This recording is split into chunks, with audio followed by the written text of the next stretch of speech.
Terus kamu berdoa, saya akan jawab. Nanti pun punya masalah di masa depan, kamu berdoa, saya jawab juga. Jadi artinya tidak ada doa yang sia-sia. Semua doa, ingat, sepanjang kita butuhkan, pasti Allah berikan. Doa itu sepanjang kita butuhkan, pasti akan dijawab.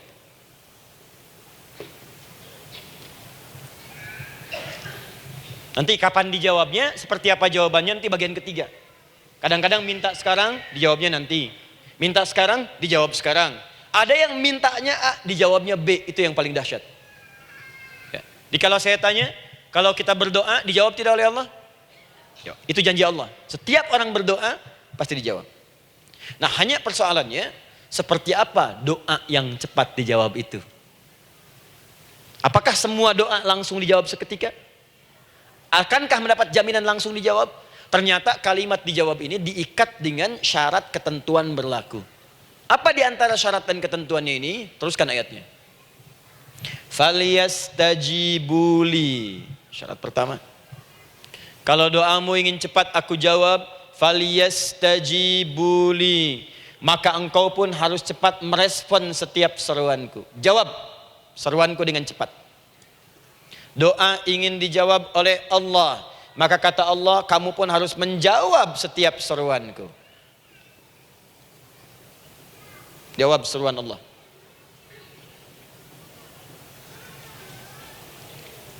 Ayo respon, adil.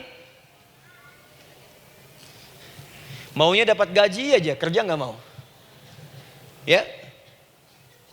Apa ibu pikir duduk manis, santai di ruangan tengah, tiap bulan suami datang berikan uang belanja? Belum tentu. Kalau sikap tidak bagus, ya interaksi tidak mulia, maka belum tentu itu didapatkan. Maka syarat pertama kata Allah, kalau doamu ingin cepat aku jawab, maka setiap aku seru, cepatlah engkau kemudian kerjakan dan jawab itu. Jadi ternyata seruan Allah itu terkait berkelindan dengan pengabulan doa. Jadi ketika ibu diseru oleh Allah, diminta diperintahkan sesuatu oleh Allah, sebetulnya itu kunci untuk mendapatkan jawaban doa kita, Bu. Dipanggil kita, ayo cepat datang ke sini, mau minta apa? Minta, saya kasih. Apa di antara kunci doa itu, Ustaz? Yuk kita lihat. Adalah jawaban dari seruan Allah. Apa di antara seruan Allah itu? Saya beri contoh satu misalnya. Allah perintahkan kita untuk sholat. Bahkan diseru, diingatkan 5 kali dalam sehari. Sholat. Bukankah kita diseru, Bu? Dipanggil 5 kali sehari untuk sholat? Allahu Akbar, Allahu Akbar. Ya? Diingatkan kan? Ayo ingat Allah, ingat Allah, ingat Allah, ingat Allah. Allah Maha Agung, Maha Besar semuanya, dan seterusnya. Perhatikan baik-baik. Apa tujuan Allah menyuruh kita dalam sholat? Ternyata bukan ingin memberikan beban ruku dan sujud. Bukan sujudnya yang penting. Karena semua makhluk tidak sujud pun tidak akan menurunkan status Allah sebagai Tuhan. Allah tetap Allah, gak ada ruginya. Yang rugi kita, ternyata ketika disuruh sujud, disuruh ruku itu, ternyata yang ditunggu itu bukan ruku sujudnya. Allah nunggu, punya masalah apa? Mau minta apa? Karena itu dalam ilmu fikih, ibu buka semua kitab fikih. Salat itu secara bahasa disebut dengan doa. Nama lain dari doa adalah salat. As-salatu hiya doa. Salat adalah doa. Karena itu semua bacaan dalam salat doa semua. Coba lihat. Baru takbir Allahu Akbar, doa iftitah. Al-Fatihah doa, Bu, jangan dikira Al-Fatihah enggak ada doanya. Nih, nanti saya berikan cepat ya, ini highlight dulu. Highlight dulu. Dalam salat itu ada 4 keadaan. Ingat ini baik-baik. Nanti ibu manfaatkan, minimal zuhur lakukan. Ada berapa keadaan? 4.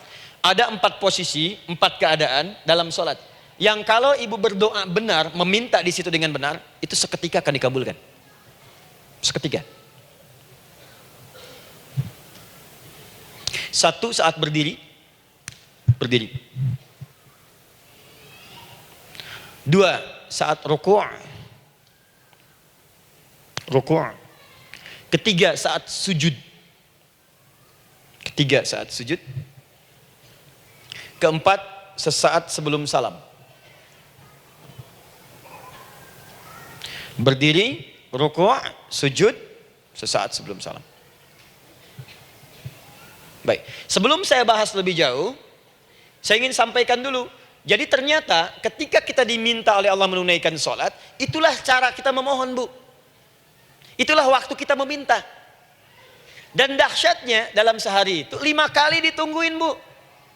Mana ada manusia di muka bumi ini buka pintu rumahnya 5 kali sehari cuma untuk memberikan apa yang dibutuhkan. Sesoleh-solehnya Ustadz, gak ada yang mengatakan, ayo 5 kali sehari datang aja ke rumah saya. Kalau butuh apa-apa ambil. Butuh kulkas, ambil kulkasnya.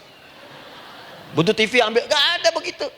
Allah itu maha baiknya 5 kali sehari dipanggil. Dari subuh sampai zuhur. Kita bangun tidur aja, punya masalah nggak? Ayo minta, disuruh sholat 2 rakaat. Dan sholatnya nggak usah banyak-banyak, 2 rakaat aja dulu supaya nggak ada beban. Itu pun kadang-kadang masih lupa berapa rakaat kita sholat. Ya. Ayo sujud, disuruh minta, punya masalah nggak? Terus dari subuh sampai ke siang dipanggil lagi, punya masalah lagi nggak? Disuruh zuhur 4 rakaat. Karena waktunya cukup panjang, suruh 4. Ayo minta. Ada masalah apa? Minta sujud kita. Minta mohon. Dari zuhur ke asar ditanya lagi, ada masalah nggak? Panggil lagi. Ke maghrib sampai ke isya sebelum tidur, supaya tidurmu enak, masalah nggak ada, tenang, nikmat, nyaman istirahatnya. Ada masalah nggak? Disuruh sholat lagi. Jadi kalau orang paham sholat itu kunci kebahagiaan, dia akan senang menunaikan sholat. Makanya ketika ibu bertanya, kenapa saya sholat? Dijawab oleh muadzin, hayya 'alas shalah, ayo sholat. Kenapa sih sholat? Hayya 'alal falah.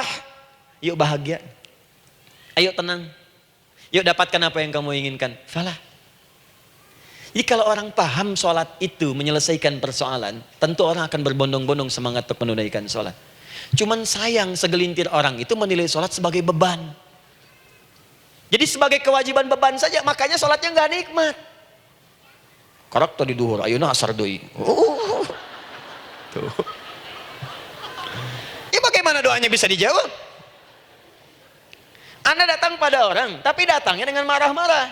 Datangnya dengan mencelanya. Ya bagaimana dia bisa memberikan kebutuhan Anda? Anda datang pada Allah dengan niat yang tidak ikhlas.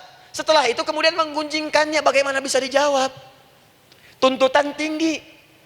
Tapi datang tidak membawa prestasi, ya bagaimana bisa diberi? Catat tuh, bikin status. Paham ya? Nah ini bagian pertama. Jadi cara pertama, respon kata Allah, seruan Allah. Rumus pertama sholat. Nah sekarang saya ajarkan lagi. Ini belum selesai nih Bu. Ini panjang bahasannya nih. Sampai jam berapa kita? 10 ya? Oh, banyak. Oh, mau sampai jam 5 silahkan. Saya jam 10 selesai. Ya. Lihat sini. Oke, saya punya sekitar 1 jam kurang ke depan. Saya ingin terangkan sedetil-detilnya gitu ya. Dan saya hanya menyampaikan isi Al-Quran. Quran, hadis, Quran, hadis. Sekarang gini, Ustadz saya sekarang paham, sholat berarti kunci untuk menyelesaikan masalah. Di sholat saya akan memohon. Sekarang Ustadz, bagaimana cara saya merespon sholat? Kan kata Allah, saya menyeru, respon gitu kan? Kita dipanggil sholat nih, Allahu Akbar, dipanggil. Bagaimana cara meresponnya? Sebelum minta. Awas, ibu ingin datang mengajukan proposal. Datang kepada wali kota, datang kepada gubernur, datang kepada presiden, datang kepada menteri sebelumnya. Bukankah ibu mempersiapkan diri? Penampilan ditata, proposal dibagus-bagusin gitu kan? Yang paling hebat itu kadang-kadang malam-malam latihan depan cermin. Bapak wali kota yang saya hormati. Lihat semuanya tuh.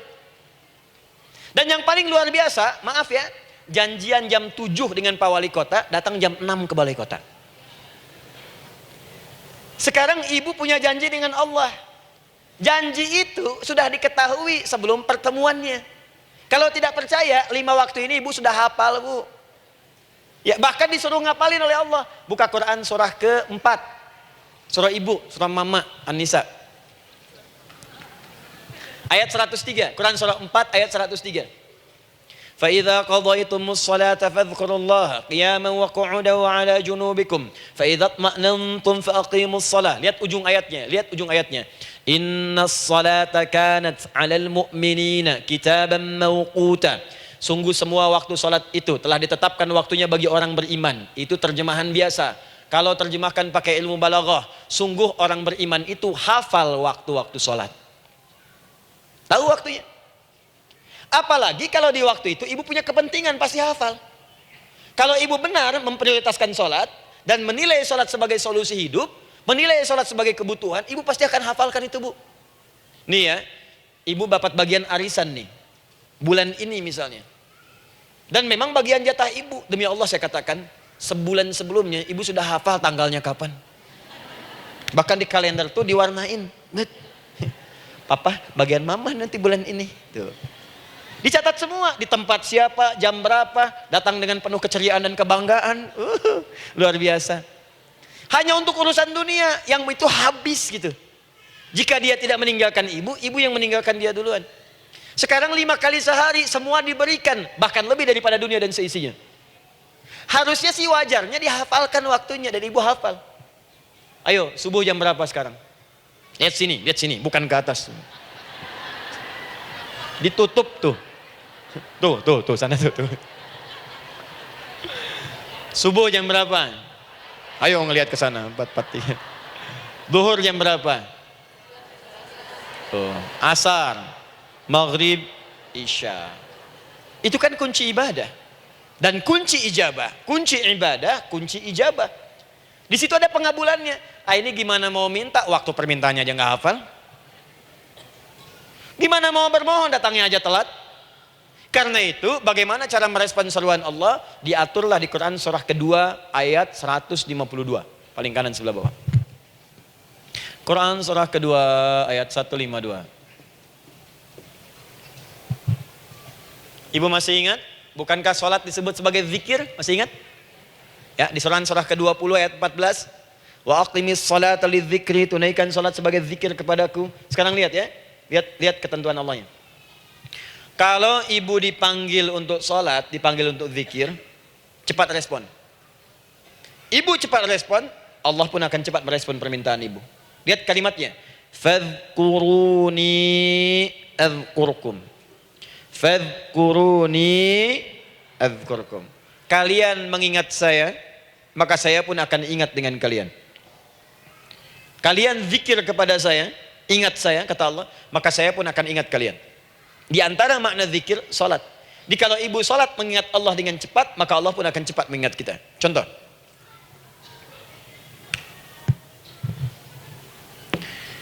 Saya ambil waktu subuh misalnya. Di Bandung 4-3-3. 4-4-3. Oh, lihat kesan lagi terjadi perbedaan pendapat. Ya. Ada yang 4-3-3, ada yang 4-3-4, ada yang 4-3-5 dan seterusnya. Yang ambil tengah-tengah lah, 4-3-5 misalnya. Kalau 4-3-5. Lihat sini, fokus. Allahu Akbar, Allahu Akbar. 4-3-5. Dipanggil salat, diseru. Kan tadi rumusnya di Quran surah 2 ayat 186. Faliyastajibuli. Kalau diseru cepat jawab, gitu kan? Nah, terus diseru 4-3-5 adzan. Allahu Akbar, Allahu Akbar. Begitu diseru, ibu langsung datang. Ya Allah, sudah adzan, seruan nih, saya siap-siap, saya ingin minta sesuatu. Nah, orang yang datang saat dia diseru Allah, dia pun datang kemudian untuk menyerunya, maka Allah pun akan menjawab apa yang ia mohonkan saat ia bermohon kepadanya. Perhatikan, dipanggil oleh Allah lewat suara muadzin, Allahu Akbar, dia merespon cepat, siap salat. Maka dia pun ketika memanggil Allah, seketika Allah pun akan jawab padanya. Sesuai dengan kadar responnya. Dipanggil saat itu, dia menjawab. Maka Allah pun akan ingat kepadanya hanya saat dia memanggil saja. Di saat panggil, diingat. Panggil, diingat. Jelas? Ini yang hebat. Dipanggil 4-3-5. Allahu Akbar, Allahu Akbar. Dia sudah ingat dari sejak jam 3:45. Dia bangun jam 3. Bisa. Padahal belum dipanggil. Datang. Bahkan Masya Allah, melakukan warming up dulu. Tahajud. Istighfar. Baca Al-Quran sebelum dipanggil. Masya Allah Bu. Ibu mau datang misalnya ke istana. Janjian jam 7, datang jam 6. Di situ ibu kerjakan yang baik-baik dulu. Wah, lihat. Terus kelihatan CCTV kan. Wah, ini orang bagus banget nih. Mulia, bagus. Sampah diambilin, disapu. Kelihatan. Itu ibu belum datang pun udah dipanggil duluan. Ada orang yang belum dipanggil sudah datang menghadap Allah. tahajud dia, zikir dulu, istighfar dulu. Ini orang, maaf ya, walaupun dia belum memanggil Allah, Allah sudah menyelesaikan semua persoalannya. Di orang-orang yang selalu ingat kepada Allah, walaupun Allah dalam waktu tidak memanggilnya, maka Allah akan mengingatnya sekalipun orang ini belum bermohon kepadanya. Maka ibu nanti akan temukan orang-orang yang langsung diselesaikan persoalannya oleh Allah bahkan sebelum dia bermohon kepadanya. Ada orang yang seakan gak punya masalah, Bu. Bukan gak punya masalah, sebab setiap dia punya masalah, masalahnya diringankan oleh Allah. Seakan-akan gak ada beban. Ini indah hidupnya. Enak. Butuh sesuatu, sebelum nyari, datang. Ada persoalan, senyum dikit, selesai. Orang macet mengeluh, bikin status, dia macet malah senang. Dan hatinya dilapangkan oleh Allah. Bayangkan ada janji rapat jam 9, setengah 9 masih macet. Diprediksi di Google, akan sampai 2 jam lagi. Yang lain mengeluh, telepon sana, telepon sini, ini. Dia enggak aja, lapang aja. Alhamdulillah ya Allah, kasih macet. Morotal, saya mau dengerin surah Al-Baqarah. Buka, hafalin. Partnernya nelpon. Sampai di mana, akhi? Ini sampai di surah Al-Baqarah ayat 186.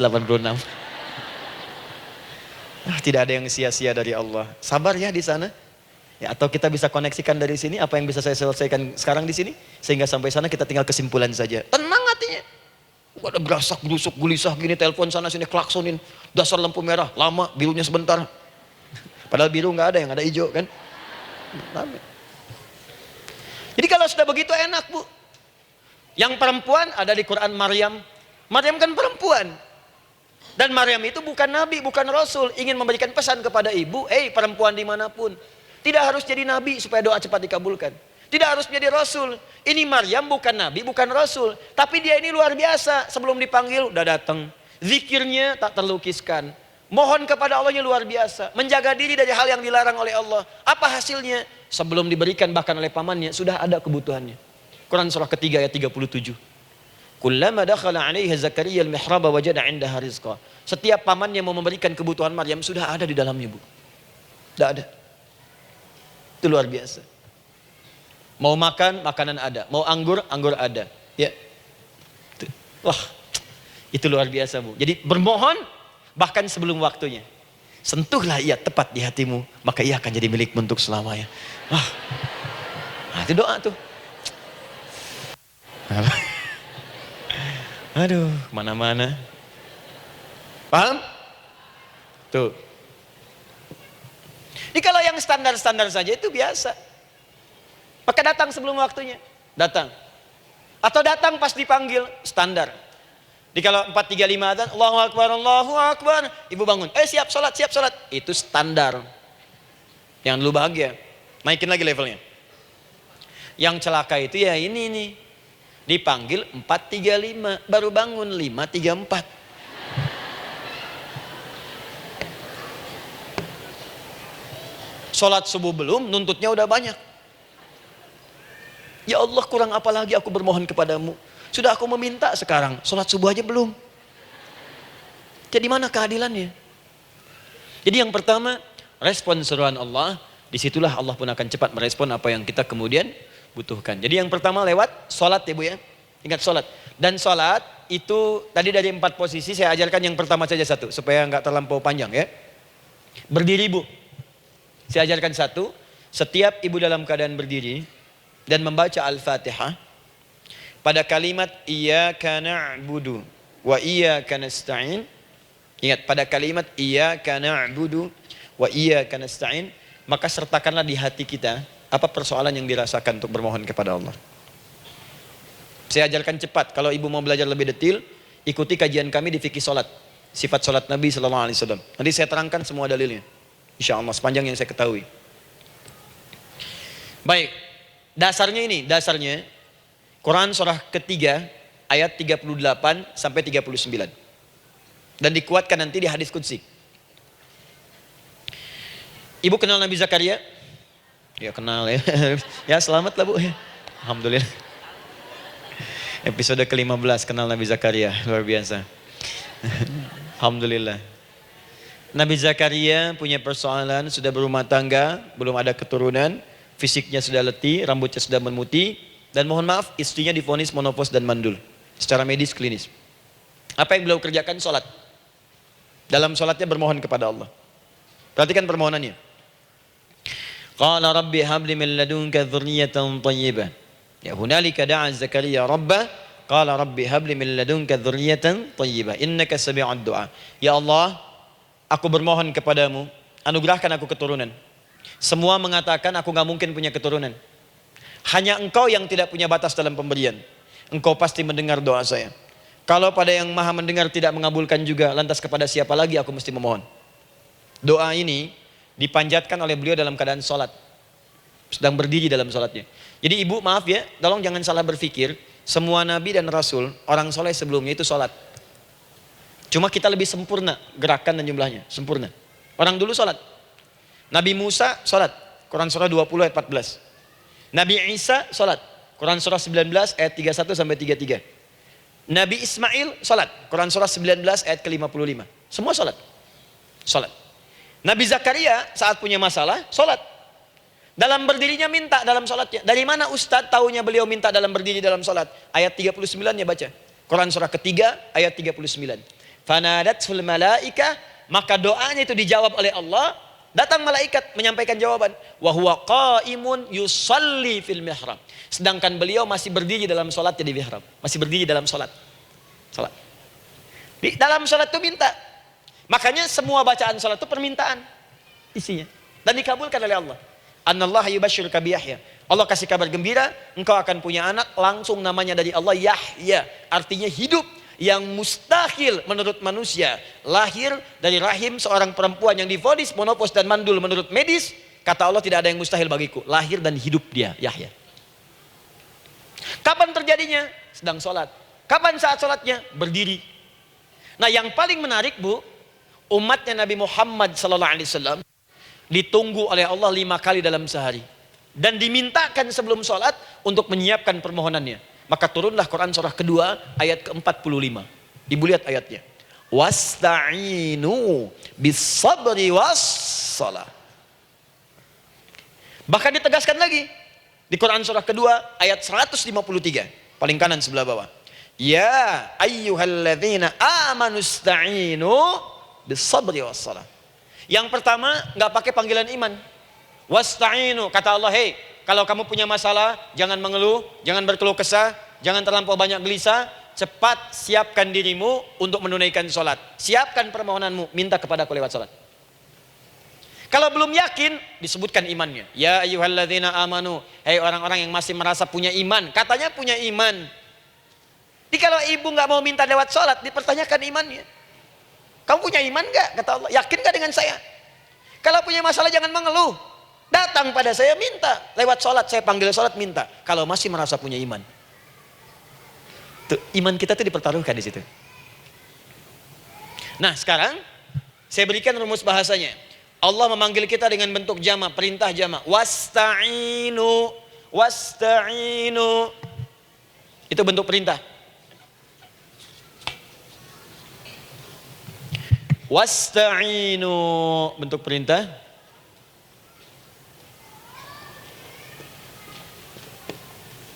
Wasta'inu.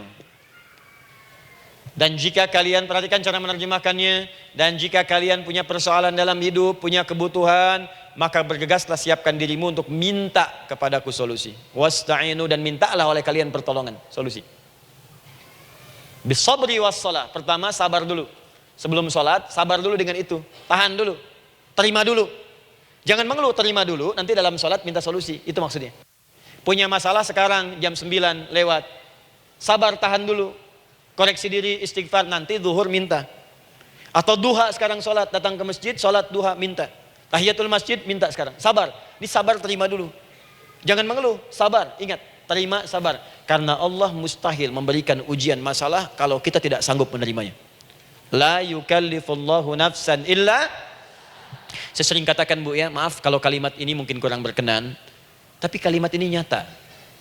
Kalau ibu sekarang punya masalah seberat apapun, itu artinya hanya ibu yang sanggup untuk menerimanya. Saya tidak. Betul, karena itu persoalan itu dititipkan kepada ibu, bukan kepada seorang bernama Adi Hidayat. Ibu yang dipercaya. Ya ibu dipercaya oleh Allah. Kenapa ibu tidak yakin dengan itu? Karena cuma ibu yang bisa mengatasi.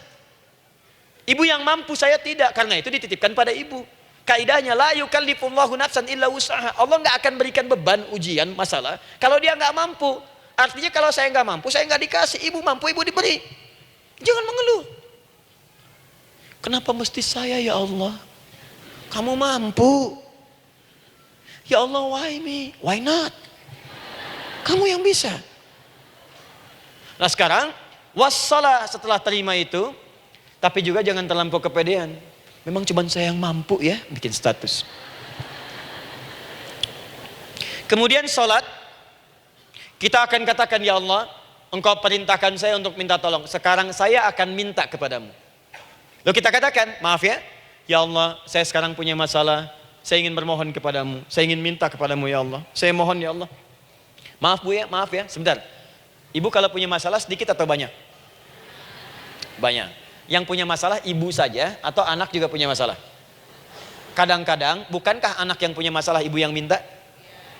Bukankah suami yang punya persoalan ibu yang bermohon? Kan? Karena itu, kalau kita ingin memohon kepada Allah dengan persoalan yang kompleks mewakili yang banyak, maka pertama kalimatnya diawali dengan huruf na. Berarti kami, kita, semua. Jelas ya? Nah, ibu ingin robah kalimatnya minta tolong. Kata Allah, minta kepadaku pertolongan. Wasta'inu. Ibu ingin robah menjadi bentuk permintaan. Rubah kalimatnya menjadi nasta'in. Nasta'in. Nasta'in.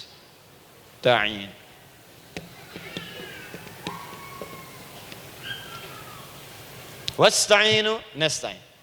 Minta kepada siapa tadi? Allah. Boleh minta kepada selain Allah? Tidak. Hanya kepada Allah saja? Hanya kepada Allah saja. Hanya kepadamu ya Allah. Tidak kepada yang lain. Maka kalimatnya menjadi iyyaka.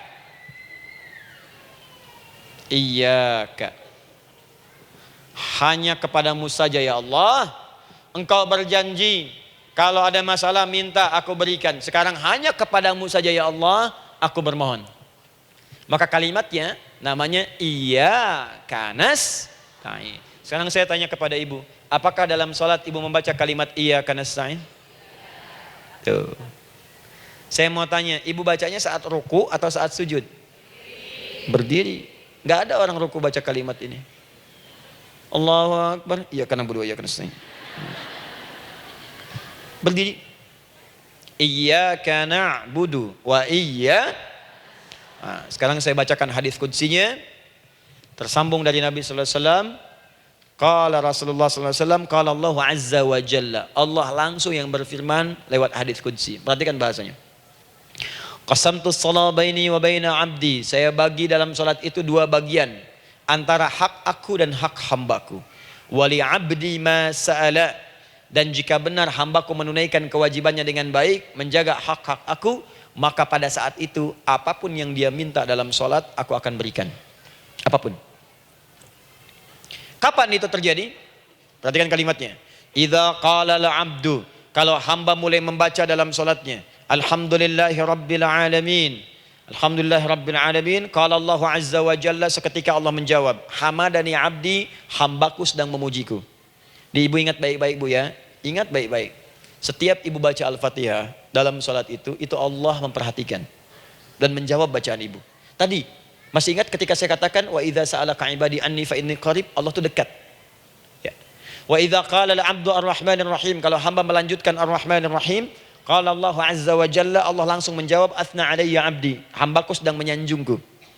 Wa idza qala al-'abdu maliki yaumiddin, ketika hamba berkata maliki yaumiddin, qala Allah azza wa jalla, Allah menjawab majjadani 'abdi, hambaku sedang mengagungkanku. Sekarang perhatikan kalimat ini. Wa idza qala al-'abdu, jika seorang hamba berkata iyyaka na'budu wa iyyaka nasta'in, ya Allah, sekarang hamba salat ibadah atas perintahmu. Dan hamba minta ya Allah, hamba punya masalah, hamba punya persoalan, dan kau janjikan minta dalam sholat. Qala Allah azza wa jalla, Allah jawab, hadza baini wa baina 'abdi, inilah perjanjian aku dengan hambaku. Wali 'abdi, kalau hambaku benar sholatnya sampai bacaan ini, ma sa'ala, apapun yang dia minta sekarang aku akan kabulkan. dalam berdiri. Cuman sayang, kadang-kadang dalam keadaan ini banyak yang tidak minta. Maka caranya saya sampaikan yang pertama, kalau ibu sudah sampai ke bacaan ini, iyyaka na'budu wa iyyaka nasta'in, sertakanlah dalam hati ibu. Gak usah dilafadzkan. Sertakan, ibu punya masalah apa? Atau secara umum minta solusi. Minta. Nabi itu kalau sholat, Nabi SAW kalau sholat, itu kalau baca ayat-ayat Quran, itu seringkali berhenti bu. Sering berhenti. Kalau dalam ayat doa, beliau berhenti, mohonkan dengan baik. Kalau ayat-ayat surga, minta supaya umatnya ke surga. Ayat-ayat neraka, mohon supaya umatnya dibebaskan dari neraka. Minta. Kesaksiannya banyak. Hudzaifah al-Yamani pernah sholat di belakang Nabi, begitu. Abdullah bin Mas'ud radhiyallahu ta'ala anhu sholat di belakang Nabi, begitu. Ubay bin Ka'ab radhiyallahu ta'ala anhu sholat di belakang Nabi, begitu. Di kesaksian mereka sama semua. Makanya seringkali itu nggak sadar, enak sholat dengan Nabi itu. Nyaman. Kalau baca ayat surga seakan-akan pengen cepat ke surga. Kalau baca ayat doa berdoa, jadi nggak sadar. Rakaat pertama 100 ayat aja Al-Baqarah. Ya, kadang-kadang lewat ke Ali Imran. Pernah rekornya 5 juz 4 halaman, An-Nisa ayat 176 baru berhenti. Ya walaupun besoknya nggak pada ikutan lagi. Ya, karena merasa ini kapan rukunya gitu, sekarang atau nanti, sekarang atau nanti. Tapi enak. Nah saya ajarkan satu hal, kalau kita sampai pada bacaan Al-Fatihah tadi, jeda sejenak bu, rasakan itu, minta. Minta. Setelah itu Allah ajarkan satu lafaz, kalau lafaz ini benar dibacakan oleh ibu, benar dibacakan, maka seketika doa akan dijawab. Langsung dikabulkan. Apa bacaan itu? Nah, nanti dalam pelajaran selanjutnya kita akan bahas ya, insya Allah. Masih ada waktu? Oh ya, kalau masih kita bahas ya. Masih. Ada sesi mau jawab pertanyaan dulu, diskusi dulu, atau saya teruskan sebentar? Teruskan ya. Baik, kalau kita sampai jam 10, saya jeda sampai ke 9.45. Jadi 15 menitnya kita bisa diskusi ya. Baik. Apa lafaz yang kita bisa mohonkan? Teruskan ayatnya. Ihdinas siratal mustaqim. Ihdinas siratal mustaqim. Ihdinas siratal mustaqim. Ini Bu, nanti Ibu lihat dalam kajian tafsir yang kami sampaikan, juga dalam kajian fikih salat saya bahas dengan detail. Di sini singkat saja, singkat padat. Ihdina itu, ya Allah berikan kami hidayah, berikan kami jalan, berikan kami petunjuk, tunjukkan kami jalan yang lurus. Kalimat ihdina asalnya dari kata hidayah. Hidayah, jamaknya hudan. Ihdina, berikan kami hidayah, berikan kami hudan. Kalau tunjukkan kami jalan yang lurus, itu terjemahan Bu. Terjemahan. Kalau ibu ingin makna tafsir per huruf, per kalimat, bahkan per harokat, itu semua ada maknanya. Karena semua kalimat Quran itu mukjizat. Ihdina dari kata hidayah, hudan, berikan kami hidayah. Hidayah dalam bahasa Arab itu banyak maknanya.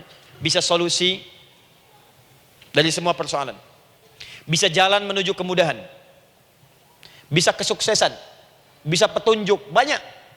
Kalau dikumpulkan namanya hudan. Hudan. Makanya Al-Quran disebut hudan, karena di Quran ada semua. Solusi ada, petunjuk ada, kemudahan ada. Dzalikal kitabu la raiba fi hudal. Al-Quran hudan. Syahrul Ramadan alladzi unzila fihi al-Quran hudan linnas. Isi Quran semua hudan. Di situ ada solusi. Di situ ada petunjuk.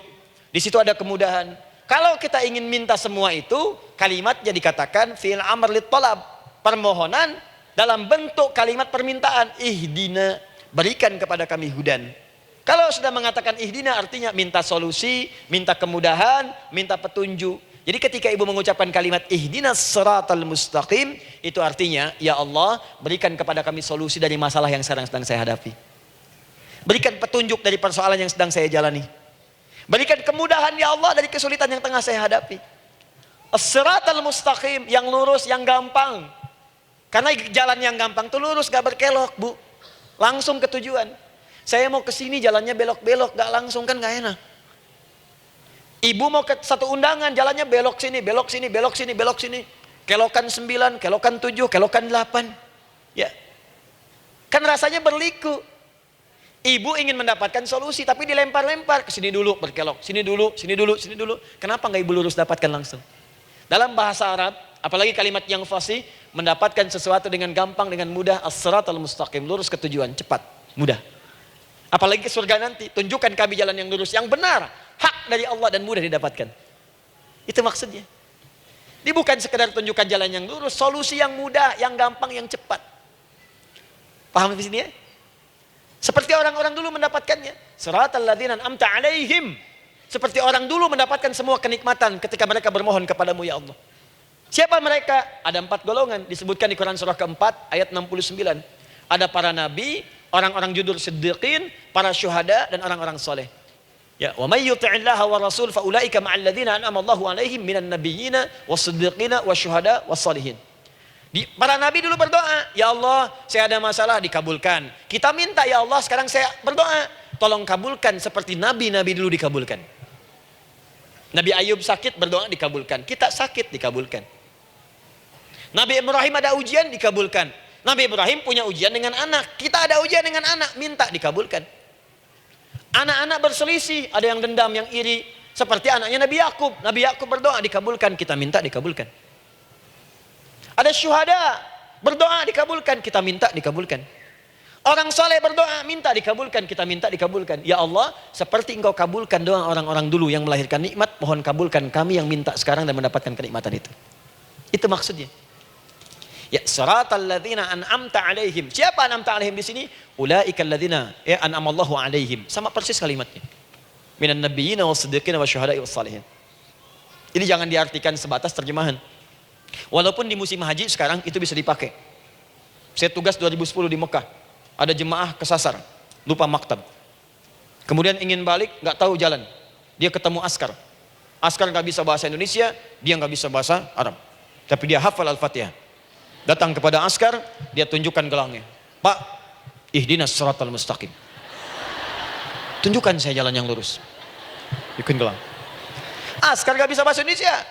Dikasih bahasa Arab gak paham-paham. Tapi askar ini pun cerdas. Dia tunjuk, dia lihat gelangnya. Oh, maktab sana.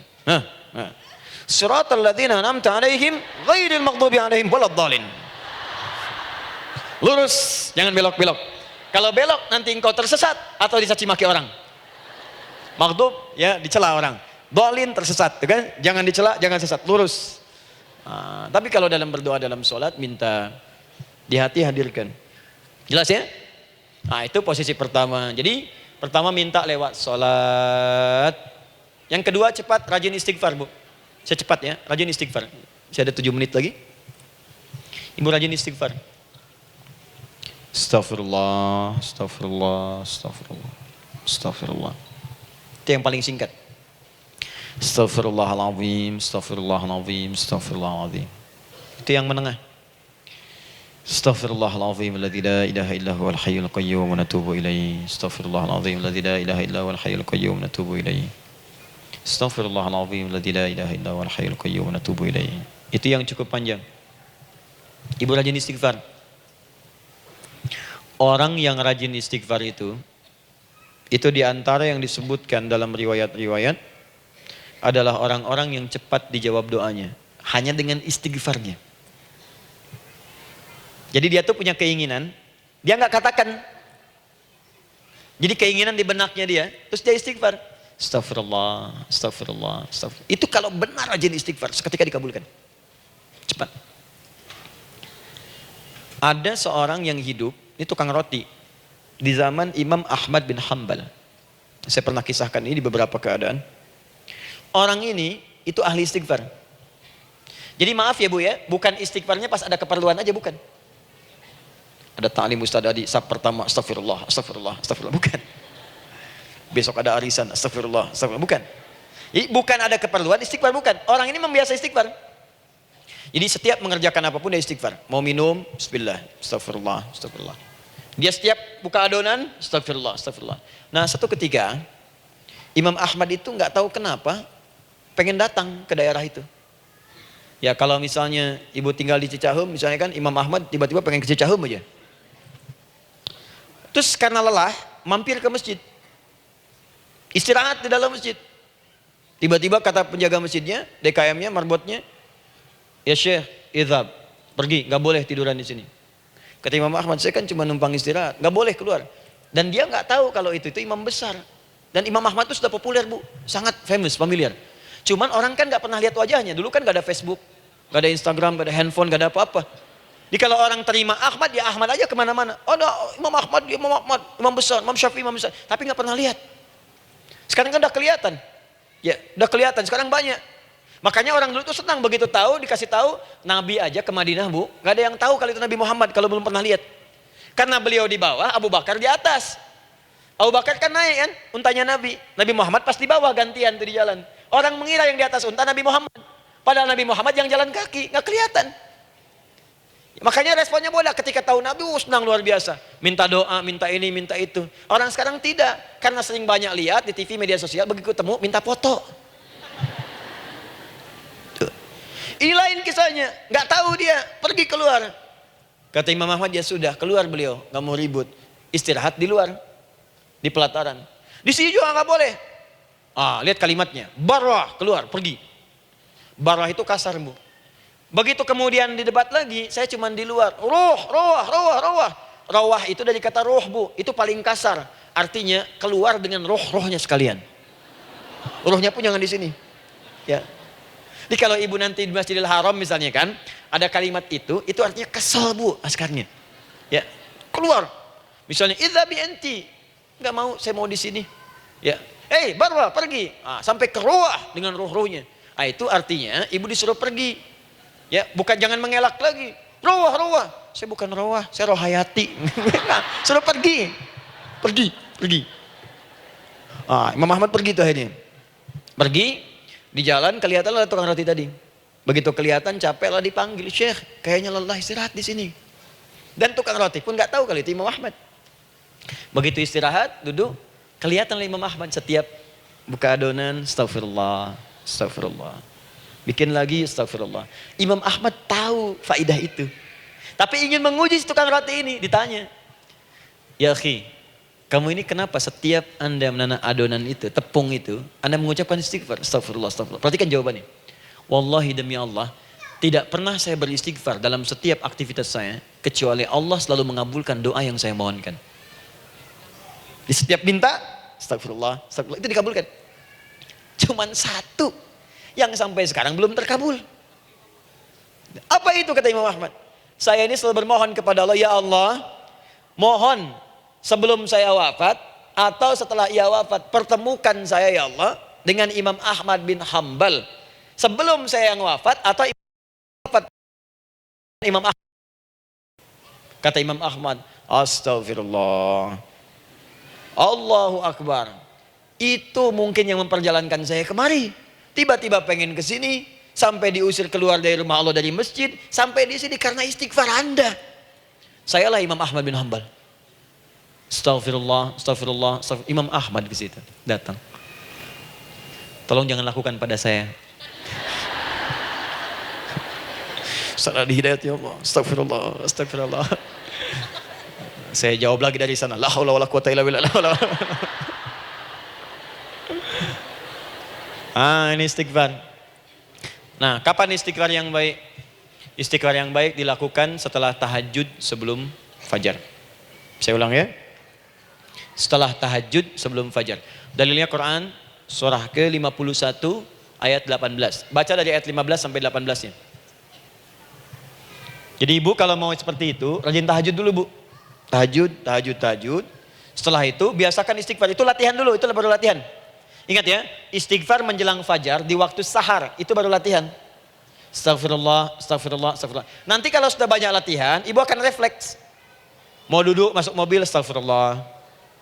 Duduk mau makan, astagfirullah. Ya, kadang-kadang ibu mau ambil handphone, astagfirullah. Itu refleks di lisan kita keluar. Ahli istighfar itu nggak direncanakan keluar di lisannya. Astagfirullah. Kalau sudah seperti itu, berbahagialah. Karena apapun kadang ibu inginkan, sepanjang itu ibu butuhkan, seketika dikabulkan. Ya. Yang ketiga, yang terakhir. Sudah 9:45, boleh sedikit? Ya, yang terakhir ya, terakhir. Jangan khawatir, setelah ini selesai. Jangan khawatir. Yang ketiga, ini amalan yang paling dahsyat. Jadi yang pertama minta dikabulkan. Yang kedua baru istighfar dikabulkan. Yang ketiga nggak ngapa-ngapain dijawab. Tuh. Artinya baru terbersit, ada keinginan jawab seketika. Amalan yang ketiga ini adalah amalan yang dikerjakan karena cinta kepada Allah Subhanahu wa taala. Mahabbatillah, kecintaan kepada Allah. Amalan yang dikerjakan karena cinta kepada Allah Subhanahu wa taala. Amalannya mencintai Allah. Beda, Bu. Salat dengan cinta dibandingkan dengan salat karena memenuhi kebutuhan atau kewajiban saja, itu akan lain. Ibu kalau benar-benar mencintai Allah, maka dalam salat pun persiapannya akan beda. Saya beri contoh gini ya. Dari pakaian akan lain kata Al-Quran. Quran surah 7 ayat 31. Ya bani Adam khudhu zinatakum 'inda kulli masjid. Hei anak cucu Adam, kalau ada panggilan dari masjid, kenakan pakaian terindahmu. Di orang-orang yang mencintai Allah saat akan sholat, dia akan perhatikan dari pakaiannya. Jauhkan dari yang haram. Terus cari yang paling baik yang dia kenakan. Gak akan sembarangan. Kalau ibu pakai mukena juga cari mukena yang paling indah. Bukan karena pengen dilihat orang. Karena ingin Allah menyaksikan sholat ibu dalam keadaan yang sempurna. Wudu. Wudu itu hati-hati gitu. Quran surah ke-5 ayat ke-6. Ya ayyuhalladzina amanu idza qumtum ila shalah faghsilu wujuhakum wa aydiyakum ilal marafiq wamsahu bi ru'usikum wa arjulakum ilal ka'bain. Dikala ada orang beriman mencintai Allah, mau salat dia mau wudu, wudunya enggak akan sembarangan, Bu. Cuman basuh. Ya, bagian kepala juga harusnya kepala, dia rambut, takut selesai. Sampai ke kaki cuma disodorkan di keran, beres. Itu sih anak kecil juga bisa. Orang ini lain. Dia akan pelan-pelan dilihat secara sempurna. Hati-hati, kerjakan karena Allah, karena ingin baik. Kalau orang salat hanya kebutuhan saja, maka yang penting dia takbir sampai salam selesai. Tapi ini tidak, dia akan pelajari bagaimana Nabi mengajarkan salat yang benar. Bagaimana bacaan saya benar. Dia belajar ngaji supaya benar bacaan Fatihahnya. Dia belajar dengan baik supaya khusyuk di dalam salatnya. Dia pahami satu-satu. Apa artinya Allahu Akbar? Apa artinya Subhana Rabbiyal Azim? Apa artinya Subhana Rabbiyal A'la? Apa artinya Sami Allahu liman hamidah? Dipahami. Di begitu dia salat dan baru takbir sudah paham isinya. Jika ada orang seperti ini, dia mengerjakan apa yang Allah perintahkan karena cinta dengan Allah. Dia berzakat karena ingin mencintai Allah. Dia berinfak karena cinta dengan Allah, bukan karena uangnya. Pokoknya kalau orang cinta itu, Bu, setiap pecinta dia akan memberikan apapun pada yang dicintai. Walaupun tadi minta. Dan pecinta itu sifatnya, kalau yang dicintainya senang sesuatu, akan otomatis ikut senang. Ibu misalnya senang ya dengan pasangan sebelum menikah. Pasangan senang kucing, ibu akan terpaksa senang kucing. Ibu cinta dengan anak, semua akan diikuti apa yang diinginkan. Seperti itu, cinta itu butuh pembuktian. Karena itu sering saya katakan pada akhwat ya yang belum menikah, yang masih muda-muda belum menikah, cinta itu butuh pembuktian. Jadi jangan percaya kalau ada orang yang bicara di lisannya nggak ada buktinya. Aku akan seperti Dilan membawamu dalam motorku. Katakan padanya, aku tak butuh dengan rayuan kata-katamu. Itu hanya angin surga. Yang kubutuhkan, tuliskan namaku di buku nikah kita. Wah, catat. Itu caranya. Main ke Taman Dilan, cuman boncengan. Seakan dunia milik berdua, yang lain gak ada. Gombal. Udah ya? Jelas? Jadi amalan yang ketiga ini kerjakan karena Allah. Saya mau contohkan satu. Ibu pernah dengar Imam Malik bin Anas? Pernah ya? Gurunya Al-Imam Asy-Syafi'i, Imam Malik bin Anas, lahir di kisaran tahun 94-95 Hijrah. Siap Kang Dan. Wah, ini terakhir nih saya tutup nih. Benar-benar terakhir. Betul-betul.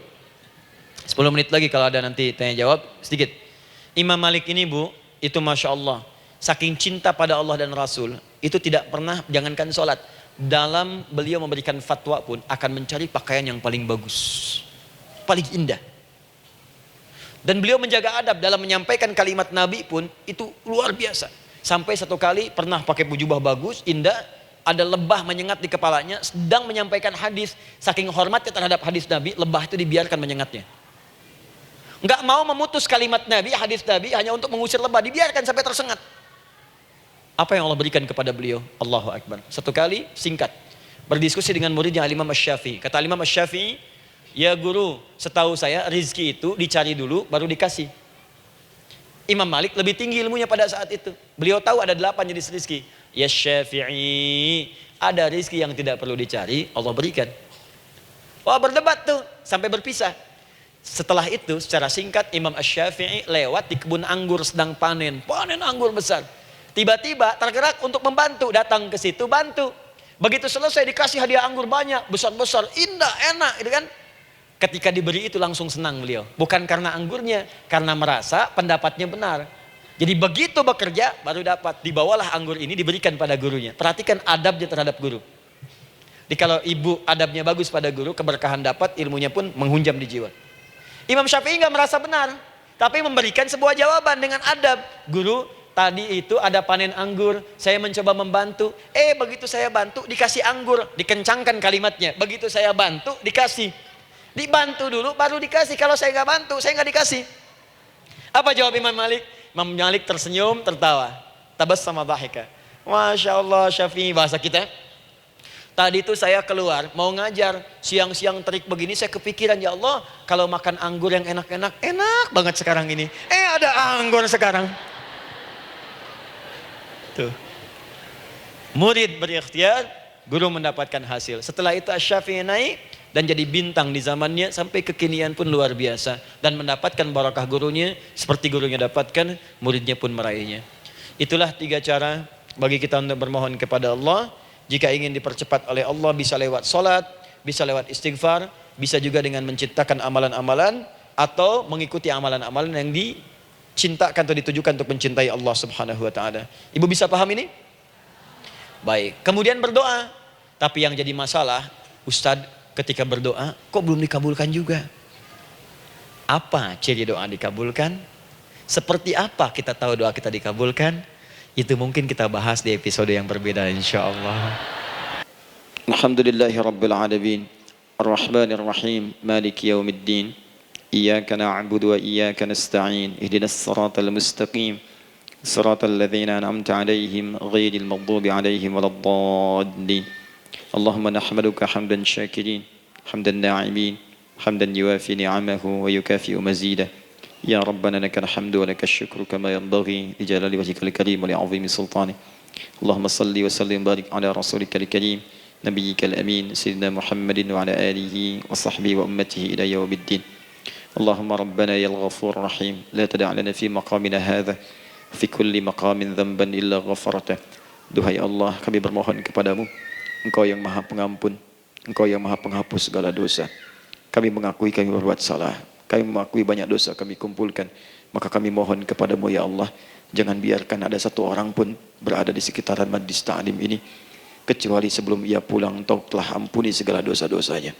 Engkau telah gugurkan dan hapuskan segala dosa-dosanya. Wala hamman illa farajtah. Ya Allah, jika ada satu orang pun di antara jamaah saat ini yang merasakan kegelisahan dalam hatinya, jangan biarkan ia meninggalkan area majlis ta'lim ini kecuali Engkau telah tenangkan keadaan hatinya. Allahumma wala maridan illa syafaitah. Jika ada di antara kami yang tengah Engkau uji dengan penyakit seberat apapun, maka mohon angkat dan sembuhkan segala penyakitnya. Allahumma wala dainan illa qadaitah. Ya Allah, jika ada di antara kami yang berat hidupnya karena lilitan utang piutang, terjebak riba dan sejenisnya, maka mohon ya Allah dengan keikhlasan amalannya, mohon angkat dan berikan rizki limpah terlimpah kepada yang untuk melunasi utang-utang dan terbebas dari lilitan riba dan semacamnya. Allahumma ya arhamar rahimin, Allahumma tubna ilaika min kullil ma'asi. Ya Allah, kami ingin memperbaiki diri kami. Kami bertobat dari segala maksiat yang pernah kami kerjakan. Allahumma asli ahwalana ma yuqarribuna ila ridhak. Ya Allah, kami bermohon kepadamu, mulai hari ini, mohon bimbing kami untuk memperbaiki diri, supaya kami bisa lebih dekat denganmu ya Allah. Allahumma asli azwajana. Ya Allah, kami mohon sayangi dan perbaiki ya Allah akhlak suami-suami kami. Ya Allah, mohon bimbing suami-suami kami jadi suami yang baik, membimbing keluarga menjadi keluarga yang saleh. Allahumma ya Allah, Allahumma arsyad wa aslih ya Allah azwajana, zawjatina. Ya Allah, demikian dengan istri-istri kami ya Allah. Jadikan mereka perempuan-perempuan yang salihah, bimbing menjadi ibu-ibu yang baik. Allahumma abnana, auladana, dzurriyyatina. Allahumma aslih lahum ya arhamar rahimin yakunu salihin, liyakunu su'ada fid dunya wal akhirah. Ya Allah, anak-anak kami, cucu-cucu kami khawatir berpisah dengan mereka di akhirat nanti. Kami mohon ya Allah, jika memang ada maksiat yang mereka kerjakan karena dosa-dosa kami mohon ampun ya Allah. Perbaiki anak-anak kami, bimbing cucu-cucu kami ya Allah, jadikan mereka anak-anak saleh, anak-anak yang bisa memberikan mahkota kepada kami di akhirat ya Arhamar Rahimin. Kami malu dengan anak orang lain yang telah hafal Al-Quran. Kami malu dengan anak orang lain yang telah mampu tahajud. Kami malu dengan anak orang lain yang telah bisa membaca Al-Quran dengan baik. Sedangkan anak kami masih sibuk dengan dunia ya Allah. Kami takut bila wafat tidak bisa memberikan petunjuk kepada mereka dengan izin-Mu. Allahumma ya Arhamar Rahimin. Allahumma idza kana hunalika baqiyati ayyamina faj'al baqiyata ayyamina ya Allah hayatan thayyibah. Duhai Allah, kami bermohon kepadamu, jika memang terbentang masa kehidupan bagi kami sampai dengan hari esok, maka mohon jadikan sisa-sisa hidup kami lebih baik daripada hari-hari yang sebelumnya. Wa idza kana hadzal yaum min akhir ayyamina faj'al ya Allah hadzal yaum husnal khatimah. Ya Allah, kami mohon, jika memang hari ini adalah hari terakhir kami hidup dan harus kembali kepadamu untuk wafat, mohon jadikan di hari ini kami husnul khatimah. Allahumma qawwi lisanana ila kulli kalimat at-tauhid la ilaha illallah Muhammadur Rasulullah. Ya Allah, kami mohon, jika kelak kami akan wafat, ringankan lisan kami untuk mengucapkan kalimat tauhid la ilaha illallah Muhammadur Rasulullah. Wa ajib kalimatan bi qawlika ya ayyatuhan nafsul mutmainnah irji'i ila rabbika radiyatan mardiyah fadkhuli fi ibadi wadkhuli jannati. Ya Allah, kami mohon kelak nanti dalam sakaratul maut nanti, jika kami bermohon kepadamu dengan kalimat tauhid la ilaha illallah, mohon jawab kalimat kami ya Allah dengan panggilanmu yang indah. Ya ayyatuhan nafsul mutmainnah, hai jiwa yang sudah tenang, irji'i ila rabbika radiyatan mardiyah, hai cepat pulang menghadap kepada Rabbmu. Hai cepat pulang menghadap kepada Rabbmu. Hai cepat pulang menghadap kepada Rabbmu. Aku ridha dengan semua amalmu, engkau pun akan ridha dengan semua pemberianku. Adkhuli fi ibadi wadkhuli jannati. Engkau aku masukkan dalam golongan hambaku, aku siapkan surga untuk menyambutmu. Allahumma ishtaqna bi Rasulillah sallallahu alaihi wasallam. Ya Allah, kami rindu sekali dengan Rasulullah sallallahu alaihi wasallam. Lam na'ish ma'ahu fil hayat wa lam narahu fil manam. Kami belum pernah hidup bersama beliau di dunia, tidak mampu menatapnya di alam mimpi. Maka mohon ya Allah, jangan biarkan kami berpisah dengan Rasulullah di akhirat nanti ya Rabbal Alamin. Jumpakan kami dengan Rasulullah di Taman Firdaus yang paling indah. Allahumma ya Arhamar Rahimin. Allahumma rizqna yusra ya Allah. Likullil hujjaj. Ya Allah, anugerahkan kemudahan, kelapangan kepada para jemaah haji yang berhaji tahun ini ya Arhamar Rahimin. Allahumma taqabbal minhum ya Allah hajjahum, sa'yahum sa'yan mashkura, wa dhanbahum dhanban maghfura, wa tijaratahum tijaratan lan tabur. Ya Allah, jangan sia-siakan pengorbanan fisik mereka, biaya mereka, waktu mereka, tenaga mereka, emosi mereka. Terima haji mereka ya Allah. Jadikan sa'i mereka berhasil, tawaf mereka benar. Jadikan seluruh manasik yang Engkau ridhai ya Arhamar Rahimin. Allahumma ya Allah, rizqan hasanan tayyiban liyahujju kulla man lam yahujj ya Arhamar Rahimin. Ya Allah, bagi kawan-kawan kami, kerabat kami, saudara kami, tetangga kami yang belum berhaji, maka anugerahkan kemudahan bagi mereka untuk berhaji ya Allah. Anugerahkan kelapangan untuk berhaji ya Allah. Sekalipun memang tidak terbuka kesempatan itu, maka mohon anugerahkan sifat mabrur kepada kami sekalipun tidak mendapati ibadahnya. Allahumma ya Arhamar Rahimin. Allahumma rizqna ya Allah nikmatan salihah. Ya Allah, anugerahkan kepada kami nikmat untuk menjadi orang saleh di dunia dan kembali kepadamu di akhirat dalam keadaan saleh. Alhiqna bis salihin ma'al ladzina an'amta 'alaihim minan nabiyyina was-siddiqina wasyuhada was-salihin wa hasuna ulaika rafiqa. Ya Allah, kumpulkan kelak kami di surga dengan para nabi, orang-orang saleh, para syuhada, orang-orang yang benar di hadapanmu. Itulah nikmat terbaik yang mampu kami dapatkan. Allahumma ya Rabb, Allahumma aslih Allah qulubana, ati anfusana taqwaha, wa zakkiha anta khairu man zakkaha, anta waliyuha wa maulaha. Ya Allah, jika memang kami telah Engkau anggap baik sampai dengan pagi hari ini, maka mohon jaga kami dalam keadaan baik sampai wafat ya Allah. Berikan kami kekuatan untuk istiqamah, jauhkan kami dari pengaruh nafsu ya Arhamar Rahimin. Ya Allah, jika ada saat ini orang-orang yang menyakiti kami ya Allah, berkhianat kepada kami ya Allah, menzalimi kami, maka mohon ampuni dosa mereka ya Allah. Maafkan mereka ya Allah. Bimbing mereka untuk sadar dan bertobat ya Allah. Titipkan dalam jiwa kami sifat untuk saling menyayangi ya Allah.